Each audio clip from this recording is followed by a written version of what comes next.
नमस्कार दोस्तों, इस वीडियो में आपका हार्दिक स्वागत है। दोस्तों, आप जानते ही हैं कि कोई आदमी भिखारी हो या कोई कंट्री भिखारी हो तो उसको कोई मुंह नहीं लगाता, कोई नहीं चाहता उससे रिश्ते रखना। उसकी हर आदमी, हर देश उसकी उपेक्षा करता है और वो चाहता है कि ये उससे दूर रहे, उसके समीप भी नहीं फटके। बिल्कुल ठीक, बिल्कुल जस्ट ऐसा ही ईरान ने पाकिस्तान के साथ किया है। ईरान ने कल एक सूची जारी करी है जिसमें वीज़ा फ्री देशों का नाम है कि इन देशों को यदि ईरान में जाना है, वो जो 2 दर्जन से ज़्यादा कंट्री हैं, उनको वीज़ा की ईरान में ज़रूरत नहीं है। केवल उन देशों का पासपोर्ट ही काफ़ी है ईरान में जाने के लिए, वीज़ा की रिक्वायरमेंट नहीं है। ये जो वीज़ा फ्री कंट्री हैं, इसमें जो सबसे महत्वपूर्ण बात है, जो इस वीडियो को बनाने का मकसद और विश्लेषण करने का मकसद भी यही है कि इसमें भारत का भी नाम है। सबसे इम्पोर्टेंट चीज़ दोस्तों यही है कि ईरान जैसे मुस्लिम देश ने, इस्लामिक देश ने, जो बेहद कट्टरपंथ के नाम से भी दुनिया भर में जाना जाता है, उसने भारत के लिए वीज़ा का प्रावधान हटा दिया है कि अब भारतीय पर्यटक यहाँ से या भारतीय लोग जो भी ईरान जाना चाहें उनको वीज़ा की लेने की ज़रूरत नहीं है। केवल भारतीय पासपोर्ट के आधार पर वो जा सकते हैं। इस सूची में पाकिस्तान का नाम नहीं है। तो हुआ यह है कि जब इस सूची में पाकिस्तान का नाम नहीं है तो निश्चित तौर पर पाकिस्तान में इससे ज़बरदस्त कोहराम मचा हुआ है, क्योंकि ये ज़बरदस्त, इससे ज़्यादा बेइज्जती शायद ही कोई हो सकती है। दोस्तों, कारण ये है कि पाकिस्तान भी एक इस्लामिक देश है और ईरान भी एक इस्लामिक देश है। दोनों ये मुस्लिम देश हैं। तो ऐसे में एक मुस्लिम देश द्वारा दूसरे मुस्लिम देश की इस कदर उपेक्षा करने से पाकिस्तान बुरी तरह से तिलमिलाया हुआ है। वहाँ की सरकार को तो वहाँ कोई मतलब नहीं है, लेकिन आवाम की वहाँ पर हालत ख़राब है। आप जानते हैं कि वैसे भी पाकिस्तान के जितने भी पड़ोसी मुल्क हैं, उसकी सीमा ईरान से भी लगती है, अफ़गानिस्तान से, बांग्लादेश से, भारत से लगती है। इन मुल्कों से पाकिस्तान की सीमा लगती है। एक भी पड़ोसी देश से पाकिस्तान के ताल्लुकात अच्छे नहीं हैं। सबसे पाकिस्तान ने संबंध बिगाड़ रखे हैं। जब ईरान के जो राजा हैं, जो वहाँ के जो शासक हैं, जब वो पाकिस्तान के दौरे पे आए थे कुछ सालों पहले, तो उस समय उन पर बैठक के दौरान मतलब कोई प्रोटोकॉल नहीं रखा, कोई कटसी नहीं रखी। ये मानसिकता बता रहा हूँ आपको, पाकिस्तान के लोगों की, सरकार की मानसिकता कैसी है। उन्होंने उनके सामने कुलभूषण जाधव का मुद्दा उठा दिया और ये कहा कि ये ईरान से पकड़ा गया है। इसको सो कॉल्ड, कथित तौर पर वो भारतीय नौसेना का पूर्व अधिकारी हैं कुलभूषण जाधव, जिनको पाकिस्तान ने बंद कर रखा है जासूसी के आरोप में। झूठा, मिथ्या, मनगढ़ंत आरोप लगाकर उनको बंद कर रखा है कि ये पाकिस्तान में जासूसी कर रहे थे। वो मतलब इनको इतनी तमीज़ नहीं है, इनको इतनी तहजीब नहीं है कि किसी देश का प्राइम मिनिस्टर या उसका शासन अध्यक्ष किसी देश में मिलने आया तो कौन से मुद्दे उठाने चाहिए, कौन से नहीं उठाने चाहिए। इसके अलावा भी ईरान से पाकिस्तान के रिश्ते तल्ख हैं, अच्छे नहीं हैं। दूसरी तरफ अपन दूसरी तस्वीर का रुख देखते हैं। भारत के जो रिश्ते हैं वो आप देखते ही, मैंने कई पिछले वीडियो में भी दिखाया है आपको कि लगातार पूरी दुनिया में भारत अपना लोहा मनवाता जा रहा है। ग्लोबल साउथ का भारत लगातार लीडर बनता जा रहा है और पूरी दुनिया के देशों को इस बात का एहसास अब हो चला है कि भारत को साथ लिए बगैर उनके देशों की तरक्की पूरी तरह से नहीं हो सकती। तो ईरान ने ये जो कदम उठाया है, ये बहुत सोच समझ के उठाया है। बावजूद इसके कि ईरान ये अच्छी तरह जानता है कि भारत में भारतीय जनता पार्टी की सरकार है केंद्र में, और कहीं ना कहीं ये सोच उनकी हिंदूवादी सोच से मिलती भी है। ये पूरे दुनिया को पता है। ऐसा कोई कंट्री नहीं है जो इस बात को नहीं जानता है। लेकिन उसके बावजूद भी अब जो रिश्ते हैं, मैंने आपको पहले भी एक वीडियो में निवेदन किया था, 1-2 वीडियो में, कि अब जो देश जो रिश्ते बना रहे हैं वो सिर्फ अपने हितों के आधार पर बना रहे हैं। किस देश में क्या चल रहा है, उनकी अंदरूनी पॉलिसी क्या है, उनके अंदरूनी हालात कैसे हैं, इससे अब किसी देश का कोई बहुत ज़्यादा सरोकार नहीं रहा है। पाकिस्तान जैसे मूर्ख देशों को छोड़कर बाकी किसी भी कंट्री का, हर कंट्री अपने द्विपक्षीय रिश्ते लगातार मजबूत करते जा रहे हैं आपस में, चाहे वो G20 का हो या और जो दूसरे, अभी आपने देखा कि और भी जो दूसरे अंतर्राष्ट्रीय सम्मेलन हुए हैं उनमें भी देश आपस में द्विपक्षीय व्यापार, सांस्कृतिक संबंध आपस में बढ़ाना, शैक्षिक आदान प्रदान करना, ये जो तमाम चीज़ें हैं, ये दो देश आपस में, सारे देश एक दूसरे का सहयोग करके तरक्की के रास्ते पे जा रहे हैं। तो भारत ने लगातार, आपको बताइए कि ओमान के जो राजा हैं, ओमान के जो शासनाध्यक्ष हैं, वहाँ जो जिस तरह से परिवार उनका जो सत्ता में है, उनके जो शासनाध्यक्ष हैं वो भारत के दौरे पे आए हुए, आज ही भारत के दौरे पे आए। इसका एक छोटा वीडियो मैंने डाला भी है, आप देख भी सकते हैं उस वीडियो को कि। और इसके अलावा उससे पहले देखिए आपकी सऊदी अरब के जो प्रिंस हैं, क्राउन प्रिंस हैं मोहम्मद बिन सलमान, वे जब G20 में आए तो उसके बाद वो विशेष तौर से भारत में रुके 2 दिन, और वो पाकिस्तान को लांग कर चले गए। पूरा पाकिस्तान की सरकार, अवाम इंतजार करती रही कि मोहम्मद बिन जो है, ये वहाँ के जो प्रिंस हैं, वो पाकिस्तान में आएंगे। सिर्फ 2 घंटे के लिए भी उन्होंने खूब मिन्नत करी कि भाई किसी भी तरह से आप 2 घंटे के लिए आ जाएं, लेकिन सऊदी अरब के प्रिंस पाकिस्तान के ऊपर से उड़ के चले गए और उन्होंने वहाँ 2 घंटे भी रुकना मंजूर नहीं किया। जबकि भारत में वो इस यात्रा के अलावा, G20 की यात्रा के अलावा 2-3 दिन स्पेशल तौर पे यहाँ पर ठहरे थे। तो इसी तरह जो खाड़ी के जो दूसरे जो मुल्क हैं, जो इस्लामिक देश हैं, चाहे वो ओमान हो, सऊदी अरब हो, और जो दूसरे मुल्क हैं इस तरह के, वो तमाम ये चाहते हैं कि भारत अब उभरती हुई ताकत बन चुका है। भारत की इकोनॉमी 5 ट्रिलियन है। प्रधानमंत्री नरेंद्र मोदी ने ये कहा है कि सन 2047 तक भारत विकसित पूरी तरह से देश बन जाएगा, और हमारी इकोनॉमी जो है वो 3 ट्रिलियन 5 से और भी ज़्यादा हो जाएगी, 5 ट्रिलियन से ज़्यादा बढ़कर कई ट्रिलियन और बढ़ेगी।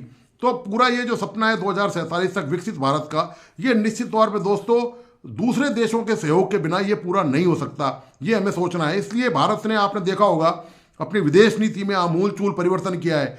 कोई अछूत नहीं है अब, जिससे भी अच्छे संबंध बनाए जा सकते हैं, जिससे सांस्कृतिक आदान प्रदान हो सकता है, जिससे व्यावसायिक रिश्ते बनाए जा सकते हैं, उन तमाम कंट्रियों के लिए भारत के दरवाजे हमेशा खुले हुए हैं। यही वजह है कि ईरान को इस बात का अंदाज़ा है कि पाकिस्तान एक भिखारी देश है, यहाँ से कुछ मिलने वाला है नहीं, तो उन्होंने भारत को वीज़ा फ्री देशों में शामिल किया है ताकि यहाँ से वहाँ पर इन्वेस्टमेंट हो सके। आप जानते हैं यहाँ कितने बड़े बड़े देश के उद्योगपति हैं, नामी ग्रामी हैं, जिनकी पूरी दुनिया में उद्योग व्यापार धंधे फैले हुए हैं। तो सारे कंट्री ये चाहते हैं कि भारत एक, चूँकि एक इस लिहाज से भी आप देखें कि भारत एक बहुत बड़ा मार्केट भी है उपभोक्ता की दृष्टि से। भारत की आबादी 1 अरब 40 करोड़ है, तो 1 अरब 40 करोड़ की आबादी में कितनी वस्तुओं का बेचना या उनका प्रचार प्रसार किया जा सकता है, ये भी ईरान इस बात को अच्छी तरह जानता है कि भारत न केवल तेजी से उभरती हुई अर्थव्यवस्था है, बल्कि बहुत बड़ा उपभोक्ता बाजार भी है। तो इसी वजह से ईरान ने भारत को ये तरजीह देकर पाकिस्तान के साथ ऐसा व्यवहार किया है, और ये इसके लिए दोस्तों कोई जिम्मेदार नहीं है। इसके लिए शुद्ध तौर पर पाकिस्तान जिम्मेदार है। पाकिस्तान आज भी जो ईरान का बॉर्डर है, वहाँ से तस्करी का सामान मंगा रहा है, वहाँ से पेट्रोल मंगा रहा है, और ये उनकी सरकारों को पता है। ईरान को तो इसमें फ़ायदा है, ईरान को, क्योंकि ईरान फ्री में कुछ नहीं दे रहा, लेकिन ये ऑफिशियल ट्रेड नहीं हो रही, ये जो ब्लैक मार्केटिंग हो रही है, वहाँ की सरकार को पता है। सरकार इतनी निकम्मी और नाकारा हो चुकी है कि उनको मज़ेदार बात यह है कि इसकी कोई इन बातों की परवाह चिंता ही नहीं है कि उनकी हालत क्या हो चुकी है। उनकी इकोनॉमी का भट्टा बैठ चुका है। वो वर्ल्ड बैंक हो, IMF हो, सऊदी अरब हो, तमाम जो मुल्क हैं उनसे वो कर्जा लेते हुए नहीं थक रहे। चीन से उन्होंने भारी भरकम कर्जा ले रखा है, और कर्जा लेने की नीयत उनकी प्रवृत्ति, उनकी हैबिट बन चुकी है, उनकी आदत बन चुकी है। वो इस आदत से छुटकारा पाना ही नहीं चाहते। आपको मैं एक बात और बता दूं, मुझे याद आ गई बीच में कि पिछले दिनों मैंने एक वीडियो में एक जिक्र भी किया था इस बात का कि पाकिस्तान के जो सर्वाधिक भिखारी हैं वो सऊदी अरब की और ईरान की जेलों में, मतलब जितने भी टोटल भिखारी हैं इन 2 देशों में, उनमें से 90% पाकिस्तानी हैं। ये पाकिस्तान का हाल है। अब आप बताइए, जब ऐसे लोग हों जो जहाँ पर सऊदी अरब में जो मक्का मदीना में जाते हों, वहाँ वो दोस्तों भीख मांगने लग जाते हैं वहाँ पर उन्हीं लोगों से जो वहाँ पर इबादत करने जाते हैं, वहाँ पर वो भीख मांगते हैं जाकर। तो ऐसे देश के लोगों को, ऐसे देश को कौन मुंह लगाएगा अपनी वो, दरअसल ये समझिए आप, जो मुंह लगाएगा वो अपनी इंसल्ट कराएगा, क्योंकि इनको तो वहाँ पर वही हरकतें करनी है जहाँ ये यूरोप में जाते हैं, वहीं इनकी बदतमीजियाँ, इनकी हरकतें, अमेरिका में इनकी हरकतें बदतमीजी हैं, इंग्लैंड में मैं आपको बता ही चुका, पाकिस्तानियों का हाल क्या है। यहाँ से चोरी छुपे गए, चूंकि इंग्लैंड एक डेमोक्रेटिक कंट्री है और बड़ा उदारवादी देश है। हालांकि ऋषि सुनक इस उदारवादी व्यवस्था के खिलाफ है और वो चाहते हैं कि जितने भी ये जो इलीगल माइग्रेंट हैं, ये जो जिन्होंने वो जो चोरी छुपे बिना वीज़ा पासपोर्ट के आए हैं, उनको वापस डिपोर्ट किया जाए। ये विवाद का विषय ब्रिटेन में है। हालांकि अपन इस मुद्दे पर चर्चा नहीं कर रहे आज, इस पर कभी भी अलग से बात की जा सकती है। लेकिन मैं बता रहा हूँ कि पाकिस्तान की इमेज कितनी कैसी बन चुकी है। पाकिस्तान के युवा यहाँ से वहाँ जाते हैं, वहाँ पर वो शरण ले लेते हैं, तो सरकार दया खाकर, रहम खाकर उनको शरण दे देती है। वो युवा वहाँ पर बरसों तक रहते हैं और कोई काम धंधा नहीं करते, क्योंकि उनको बेरोजगारी भत्ता मिलता है, पौंड में मिलता है, वो अच्छा खासा अमाउंट होता है। वो बिल्कुल कोई काम धंधा करने के बजाय इतने निकम्मे, आलसी और नाकारा बने हुए हैं। वे सरकार की जान को वहाँ पर ब्रिटेन में फजीयत बने हुए हैं। और उनमें से बहुत सारे तो ऐसे हैं जिनको सरकार ने ये कहा कि हम आपको एक मुश्त पैसा दे देंगे, हम आपको पौंड दे देंगे, जो भी सरकार ने वहाँ पर तय किया, ब्रिटिश सरकार ने, कि आप वापस चले जाइए। वो वापस चले गए, पैसा भी ले लिया उन्होंने और फिर पहुँच गए वापस। आप ये देखिए मजेदार बात, शरणार्थी बन के वापस पहुंच गए वहां पर। और ये एक आदमी ने कई बार किया, मतलब उनकी सरकार से, ब्रिटेन सरकार से तो दोस्तों, जिसकी अंतर्राष्ट्रीय स्तर पर छवि ऐसी हो, वो उस देश की आप समझ सकते हैं क्या प्रतिष्ठा होगी, क्या इज्जत होगी। आप ये देखिए कि ये भिखारी हैं, मतलब आटे की कीमत वहाँ पर 150 रुपये किलो है, पेट्रोल वहाँ 200-250 रुपये किलो है, बिजली का यूनिट वहाँ 70 रुपये यूनिट है। कश्मीर की पाकिस्तान बात करता है, आप इनको शर्म नहीं आती, कश्मीर की बात करते हैं। इन्होंने वहाँ कश्मीर के जो लोग हैं वो भारत से मिलना चाहते हैं। मैं इस मुद्दे में पहले भी बात कर चुका हूँ कि जो कश्मीर की आवाम है वो भारत के साथ आना चाहती है। उनकी हालत भी वही है, कश्मीर बनेगा पाकिस्तान, पाकिस्तान बनेगा कश्मीर, ये एक नारा इन्होंने दिया था बहुत पहले। अब पूरा कश्मीर भिखारी बन चुका है। उन्होंने, पाकिस्तान तो खुद भिखारी है, उन्होंने कश्मीरियों को भिखारी बना दिया। मैंने एक वीडियो में इसका अच्छा खासा विश्लेषण किया, जिक्र भी किया है। तो दोस्तों, ये हालत है पाकिस्तान की।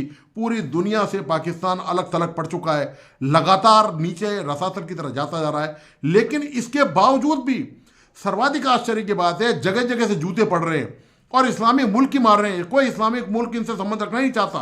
कोई भी शासन, जो भी वहाँ के खाड़ी देशों के जितने भी शासक हैं, वो आना ही नहीं चाहते पाकिस्तान पे। वो जानते हैं कि यदि इनसे किसी भी तरह की बात करेगी तो 2-4 मिनट की बात के बाद ये तुरंत झोली सामने फैला देंगे कि हमें पैसे चाहिए।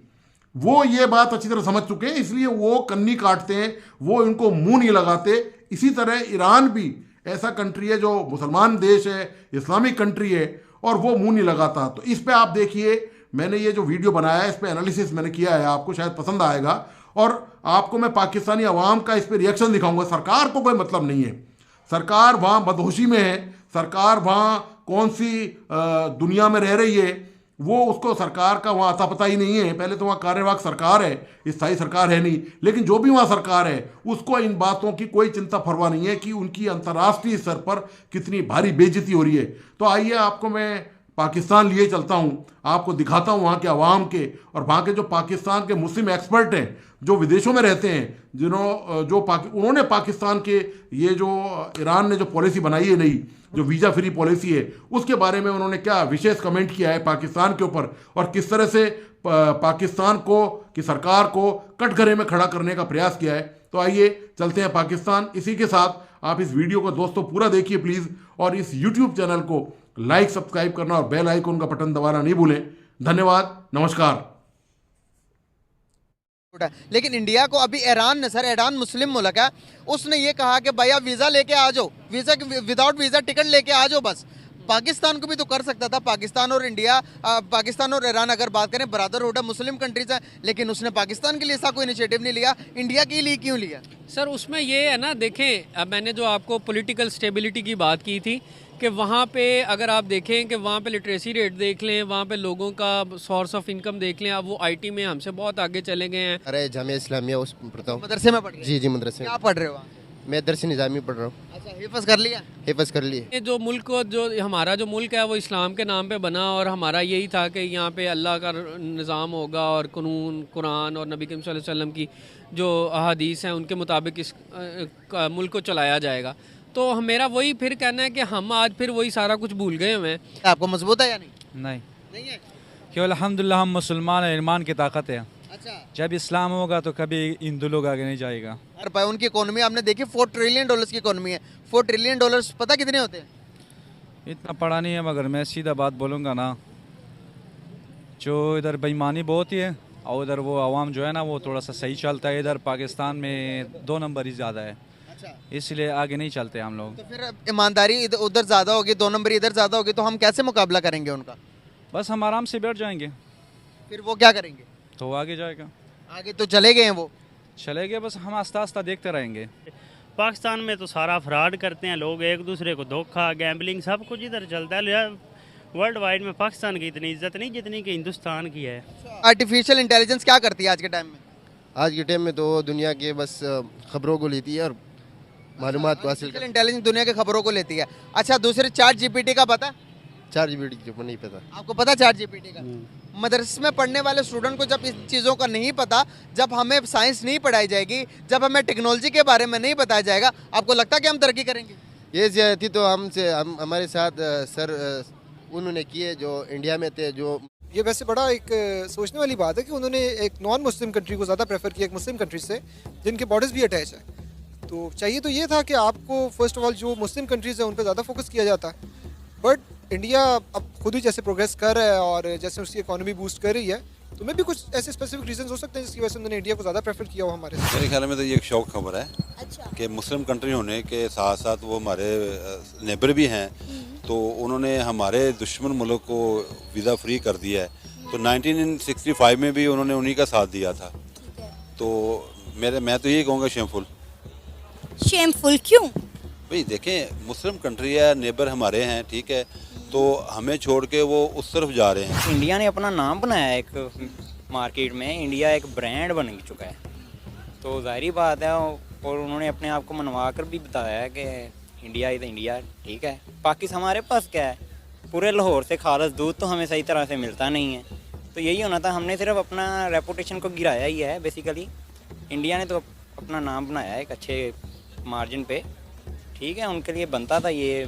मैं तो इंडिया को वेल डन ही कहना चाहूँगा उनको। हर ममालिक अपना फ़ायदा देखता है और उनको कोई ना कोई ईरानियों को अपना कोई फ़ायदा नज़र आया होगा इंडिया का, क्योंकि इंडिया इस टाइम डेवलपिंग कंट्री में से नहीं है, क्योंकि वो ऑलरेडी डेवलप कर गया है और एक वर्ल्ड की इकॉनमी स्टेज पे ऐसे में आ गया कि वो अब दूसरे ममालिक को सपोर्ट कर सकता। तो मेरे ख्याल से वो इस वजह से ईरान ने इंडिया को थोड़ा फेवरिज्म दिया है। ये जब से इनकी जो हुकूमत सऊदीया की जब चेंज हुई है ना, इनके जो ख़ानदानी वली अहद थे, जब वो चेंज हुए, नई जो जनरेशन आई है, तो उनके आने की वजह से देख लें वहाँ पर सऊदी अरब में कभी आपने नहीं सुना कि वहाँ पे क्लब खुले होंगे, वो भी खुले हैं और इंडिया ने खोले हैं। और उनकी जो लॉबी ये सारा जो है ना वो इसराइल कर रहा है, यहूदी लॉबी। जो कुर्सी पर बैठता है वो सिर्फ अपने बारे में सोचता है, अवाम का कोई भी नहीं सोचता। अब एक अजीम लीडर, नाम तो नहीं लूँगा, सबको समझ आ जाएगी, वैसे भी उसे हम लोगों ने जेल में डाला हुआ है, किस बिना पर कोई पता नहीं है उसकी क्या गलती है। वो एक वाह शख्स था जिसने यूएन में खड़े होकर इस्लामोफोबिया के बारे में बात की कि इया का नाबदु व इया का नस्ताईन। उसने कहा है, किस में इतनी हिम्मत थी कि वो यूएन में जाकर ये बात कर सकता। उन्होंने वीज़ा फ्री एंट्री भी कर दिया इंडियंस के लिए, हमारे लिए ना तो आयल और ना ही वीज़ा फ्री एंट्री। ईरान जो है ना वो हमारे साथ, हमारे पाकिस्तान के साथ और ख़ास तौर के ये मुखलिस ही नहीं है, उसकी वजह से हम इंडिया से तल्लकात बेहतर, हालांकि होने चाहिए। हमारी तो सारी उनके साथ सरहदी इंडिया के साथ ज़्यादा लगती है, ज़्यादा तो हम तो लोग तो सरमायाकारी उधर से आनी चाहिए, इधर से उधर जानी चाहिए, ये होने चाहिए इंडिया से। ये नहीं साल हम इकट्ठे भी रहे हैं, ये भी बात है।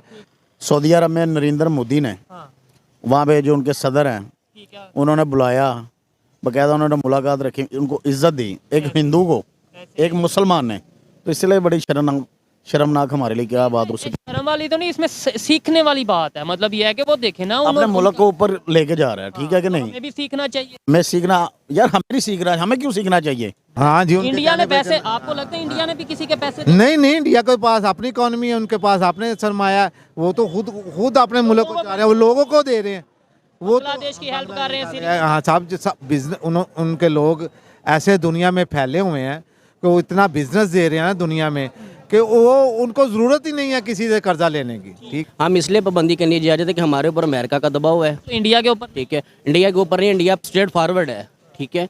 वो हर बंदे को दो टोक जवाब देना जानता है। हमारे जो लोग हैं वो दो टोक जवाब नहीं दे सकते। की रीज़न क्या है? वो दो टोक अगर इंडिया वाले जवाब देते हैं उसकी क्या रीज़न और हम नहीं? एक बार ना मोदी साहब यहाँ मियाँ साहब के बुलाने पे आए थे और उन्होंने लोगों ने और यूथियों ने खसूसन यूथियों ने कहा था जी वो गद्दार है मियाँ।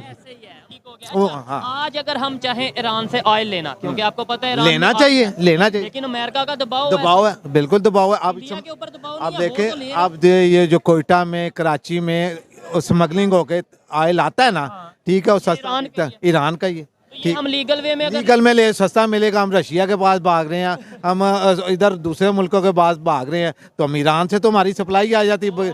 उनकी जो गवर्नमेंट है ना, वो अपनी पब्लिक के साथ सिंसियर है। ठीक है, इंडिया की जाहिर बात है, आप उनके माशाल्लाह हालात देख लें, कहाँ से कहाँ चले गए।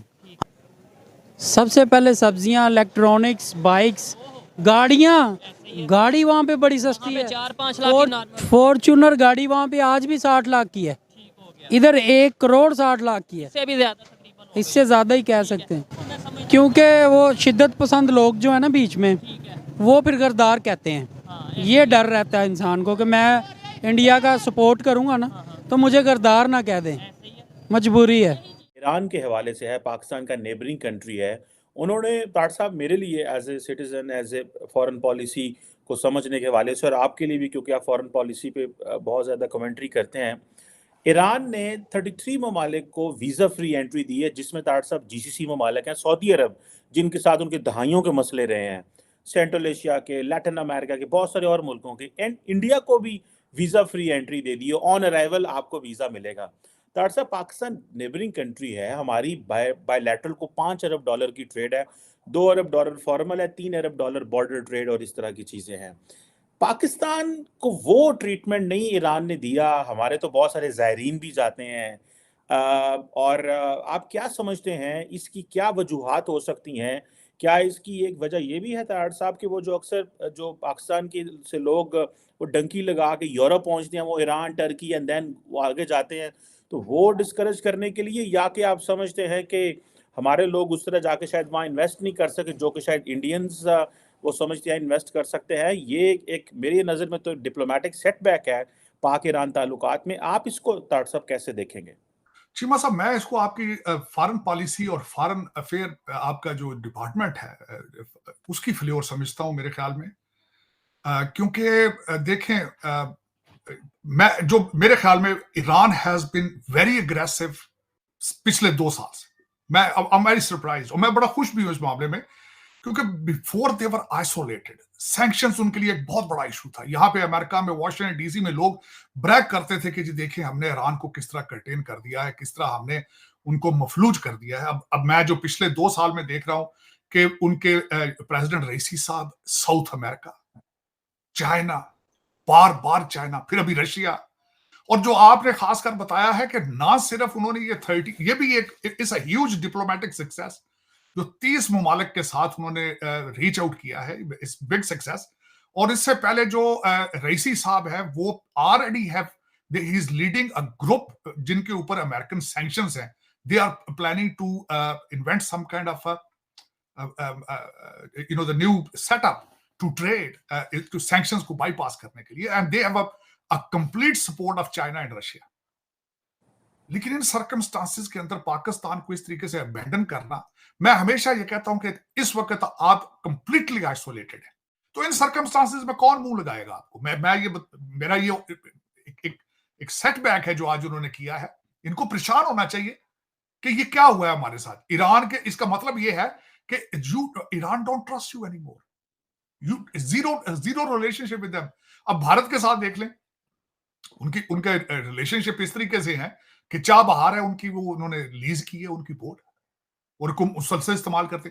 बल्कि इस वक्त भारत ने आपसे रिक्वेस्ट की थी कि हमें राहदारी दी जाए अफगानिस्तान के लिए, आपने नहीं दी, तो उन्होंने फौरन चाबहार को यूज कर लिया। तो और दूसरा जो उनका एक पुराना रिलेशनशिप है ईरान के साथ, वो रशियन चैनल है, क्योंकि रशिया के साथ भारत के बहुत पुराने दरीना उनके रिलेशनशिप रहे हैं।